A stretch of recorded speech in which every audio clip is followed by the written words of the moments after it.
ओम श्री गुरुवे नमः। मरने के बाद हमारा क्या होता है, भाग 4। अगर आपने इससे पहला भाग नहीं देखा है तो उसका लिंक आपको आई बटन में मिल जाएगा। तो आइए आज के भाग 4 को शुरू करते हैं, जो है स्वर्ग और नर्क। ईश्वर बड़ा दयालु है। उसने प्राणियों को भरपूर स्वतंत्रता दी है कि वे इच्छापूर्वक कार्य करते हुए सच्चित आनंद की प्राप्ति करें। जो लोग गलती करते हैं उनसे परमात्मा क्रुद्ध नहीं होता और न किसी द्वेष भाव से दंड देता है, वरन उसने ऐसी व्यवस्था कर रखी है कि जीव अपनी त्रुटियों से अनुभव प्राप्त करें और आगे के कार्य के लिए अधिक योग्यता प्राप्त करें। स्वर्ग नरक की रचना इसी दृष्टिकोण से की गई है। जैसे न्यायमूर्ति जज किसी को जेल खाने में बुरी नीयत से नहीं भेजते। उनकी हार्दिक दशा यह होती है कि वे आदमी त्रुटियों का अनुभव प्राप्त करे और इससे शिक्षा ग्रहण करके भावी जीवन को उत्तमता के साथ बिताने का प्रयास करे। मृत्यु के उपरांत जीव को स्वर्ग या नरक प्राप्त होता है। इस बात को संसार के समस्त धर्म एक स्वर में स्वीकारते हैं। इसमें कोई संदेह की बात नहीं है। निश्चय ही हमें मृत्यु और पुनर्जन्म के बीच में स्वर्ग या नरक का अनुभव प्राप्त करना पड़ता है। परमात्मा की इच्छा है कि इस व्यवस्था द्वारा पूर्व त्रुटियों का संशोधन हो जाए और भावी जीवन का मार्ग निरापद बन जाए। 3 वर्ष या जितना समय जीव को परलोक में ठहरने के लिए अदृश्य चेतना आवश्यक समझती है, उसका पहला 1/3 भाग निद्रा में व्यतीत होता है, क्योंकि पूर्व जन्म के परिश्रम की उस काल में इतनी थकान होती है कि प्राणी इस समय अचेतन सा हो जाता है। इस समय वह दंड, शिक्षा या कुछ अनुभव करने के लिए ठीक नहीं रहता। जैसे कि क्लोरोफॉर्म सुंघाकर बेहोश किया हुआ रोगी अपने शरीर की चीड़ फाड़ का अनुभव नहीं कर पाता। प्रारंभिक 1/3 भाग बीत जाने पर जीव स्वस्थ होकर जागृत होता है और पीछे के कार्यक्रम पर ध्यान देता है। तीसरी तिहाई में वह अपने पिछले जीवन पर ध्यान देता है। सारे बुरे भले कर्मों के परत उसकी चेतना के साथ बड़ी मजबूती के साथ चिपके हुए होते हैं। यह परत एक एक करके खुलते हैं। तब तक उनके कर्मों के बीज पक चुके होते हैं और वे फल के रूप में उपस्थित होते हैं। इस समय वे केवल स्मरण मात्र ही नहीं, वरन अपना एक फल साथ लाते हैं। जीवन में हम जो कुछ बुरे भले काम करते हैं, साधारण तौर से कुछ दिन बाद उन्हें भूल जाते हैं, किंतु साक्षी रूप आत्मा जो अंतःकरण में बैठा हुआ है उन सब बातों को नोट करता है। मान लीजिए आपने चोरी की। चोरी करते समय अंतरात्मा धिक्कारती है, पर हम उसे नहीं सुनते और चोरी कर डालते हैं। किसी ने उस चोरी को देखा तो नहीं, पर प्रत्यक्ष रूप से कुछ दंड भी नहीं मिला। आत्मा के क्षेत्र में वह काम बीज रूप में उसी प्रकार बो जाते हैं जैसे खेत में गेहूं। कुछ समय बाद बाहर का मस्तिष्क उस चोरी को भूल जाता है, पर आत्मा नहीं भूलती। उसके खेत में वह बीज बराबर बढ़ता रहता है। खजूर की गुठली जब बोई गई थी तो उसका रूप दूसरा था, किंतु उसका परिवर्तित रूप खजूर का वृक्ष दूसरी तरह का होता है। पाप का स्वरूप दूसरा होता है, किंतु उसका परिवर्तित रूप दुख होते हैं। नरकों का वर्णन अनेक प्रकार से होता है। विभिन्न धर्मावलंबी उनकी रूपरेखा में कुछ फर्क बताते हैं। कुंभीपाक, वैतरणी, रौरव, दोजक, हेल आदि, इससे कुछ वर्णन अलग हैं। ये विभिन्नताएं अधूरी हैं, फिर भी सत्य हैं। हमारा मत है कि हर प्राणी के लिए अलग प्रकार का नरक होना संभव है। इस तरह जितने प्राण हो चुके उतने नरक हुए होंगे और आगे जितने होने वाले हैं उतने नए होंगे। कारण यह है कि हर व्यक्ति का दृष्टिकोण अलग होता है। एक पंडित जी को पाखाने में बंद कर दिया जाए तो उन्हें मृत्यु के समान कष्ट होगा, पर एक मेहतर को दिन भर टट्टी साफ करते रहना कुछ भी नहीं अखरता। एक मनुष्य को छोटा सा फोड़ा हो जाए तो वह बड़ा दुख का अनुभव करेगा। दूसरे भिखारी होते हैं जो अधिक भिक्षा प्राप्त करने के लिए अपने घावों को बढ़ाते हैं। यदि उनका फोड़ा अच्छा हो जाए तो उन्हें दुख होता है। फांसी, मृत्यु दंड से कुछ लोग अत्यंत भयभीत होते हैं, किंतु कुछ लोग फांसी के फंदे को प्यार से चूमते हैं और गीत गाते गाते हुए रस्से को अपने हाथ से गले में बांधते हैं। विपाक के बारे में कहा जाता है कि यह नर्क भीतर पोले कुएं की तरह होता है और उसके ऊपर के भाग में एक छोटा सा छेद होता है। कुआं खोदने वाले या कुएं की कोठी पर पानी चलाने वाले इस नर्क में बंद कर दिए जाएं तो उन्हें कुछ भी बुरा न लगेगा।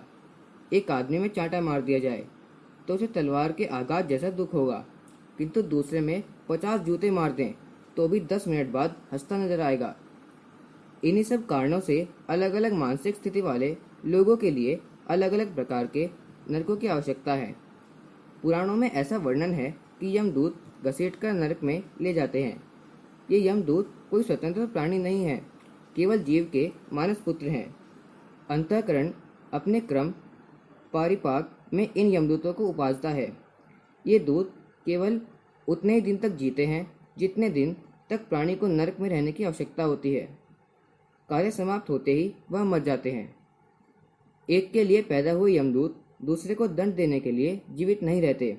वास्तविक बात यह है कि परलोक में भौतिक जीवन समाप्त हो जाता है और आध्यात्मिक जीवन प्रफुष्टित रहता है। वैज्ञानिकों के मत से बाह्य मन मर जाता है और अंतर्मन जीवित रहता है। वकीलों की काटछाट, पंडितों की शास्त्रार्थ शक्ति यहाँ ढूंढने पर भी दिखाई नहीं देती। छिपाने का दम बिल्कुल विदा हो जाता है।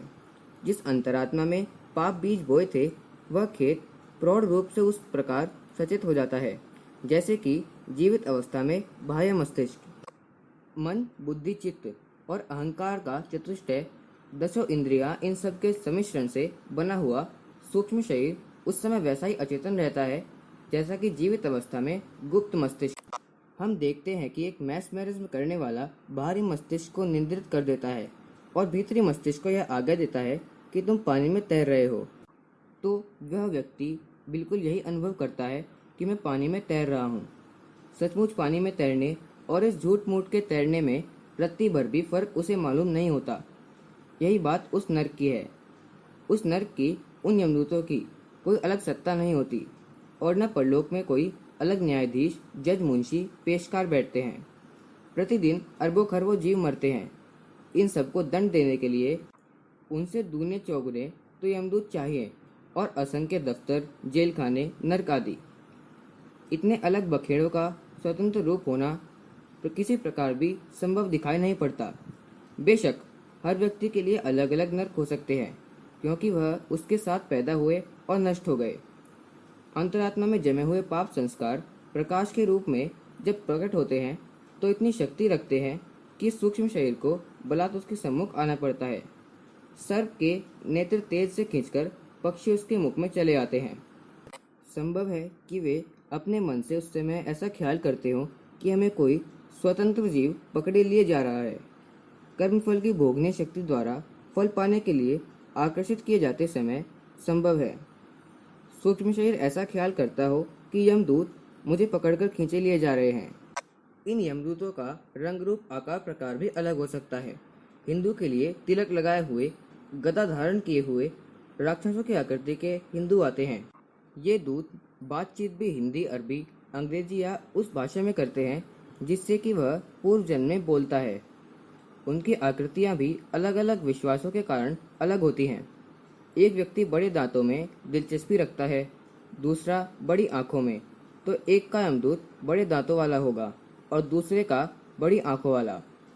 यह यमदूत, जिन्हें संस्कारों का तेज भी कह सकते हैं, सूक्ष्म शरीर उसकी इच्छा के विरुद्ध भी दंड देने के लिए हाजिर करते हैं। दुष्कर्मों का फल है दुख। सूक्ष्म शरीर को वेदना, पीड़ा, कष्ट देने के लिए अंतरात्मा एक स्वतंत्र नरक बना देती है। उनमें गिद्ध, कोए, खोड़ खाने वाले, बैतरणी पार करने, उल्टे लटकने, पीटने, आग के जलने के दृश्य उपस्थित होते हैं। यह केवल अपमान करने, खरी खोटी सुनाकर लज्जित करने की व्यवस्था हो। यह अलग अलग मानसिक स्थिति के ऊपर निर्भर है। इस नारकीय यंत्रणा का मंतव्य यह है कि जीव दुख अनुभव करे, पाप कर्म और उनके फल को एक साथ देखकर वह यह समझ ले कि इसका यह फल होता है। दंड कितने समय तक और कितनी मात्रा में मिलना चाहिए, इसका माप यह है कि जितने से वह अपना सुधार कर ले। जज छोटे अपराधों के लिए छोटी सजा देता है और बड़े अपराधों के लिए बड़ी। यह कारण है कि छोटे अपराध वालों की मनोभूमि पाप में अधिक लिप्त नहीं समझी जाती, इसलिए उसका सुधार शीघ्र और थोड़े दंड से हो जाता है। किंतु गुरुतर अपराध करने वालों की कठोर मनोभूमि से आदतों को उखाड़ने के लिए अधिक परिश्रम और समय चाहिए।